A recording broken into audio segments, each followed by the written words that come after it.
Hello लोगोफोर नोंथांमोननि गेजेराव आं आरो मोननैसो गोदान आपडेट भिडिअ लानानै फैबावबाय। आसा खालामबाय नोंथांमोना भिडिअखौ जोबजासिम नायलांगोन होननानै। लोगोफोर बैफोर आपडेटनिनो गिबि आपडेटआव मोनथिनानै लागोन।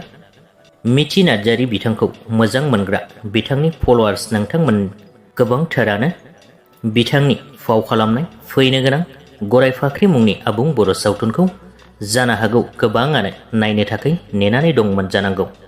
नोंथांमोना नुथारसिगोन आरोना फैबाय थानाय सेप्तेम्बर दाननि 30 खालाराव उदालगुरि जिल्लानिनो खैराबारि माहिरिंगा फावथिनासालि बे जायगायाव मुंदांखा रजनी बसुमतारी मेम बिथांनि गराय फाख्रि मुंनि आबुं बर' सावथुनखौ दिन्थिनो थाखाय लाहार फाहार खालामनाय जादों।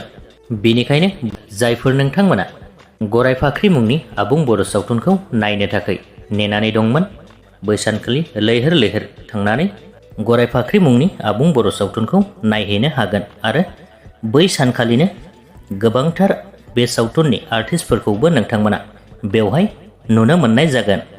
नेक्स्ट आपडेटआव सावरायगोन लोगोफोर बाक्सा जिल्ला बरमानिफ्राय अल इन्डिया साइकेल राइडार केरेलानिफ्राय लादाखसिम साइकेलजों राइड खालामनाय बिथां राजिब बर' बिथांखौ इलाइट गेम्स फेडारेशन अफ इन्डियाया आसामनि ब्रेन्ड एम्बासाडर महरै थिसननाय जाबाय। बे खौरांखौ जानो हागौ नोंथांमोनाबो गोबाङानो मोनखांबाय जानांगौ।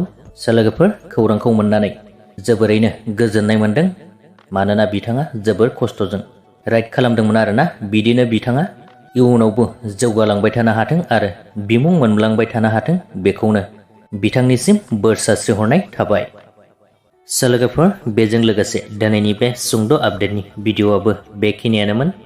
भिडिअखौ नायनानै मोजां मोनदोंब्ला लाइक खालामदो लोगोसेनो चेनेलखौबो साबस्क्राइब खालामनानै लाब्लानो जाबाय।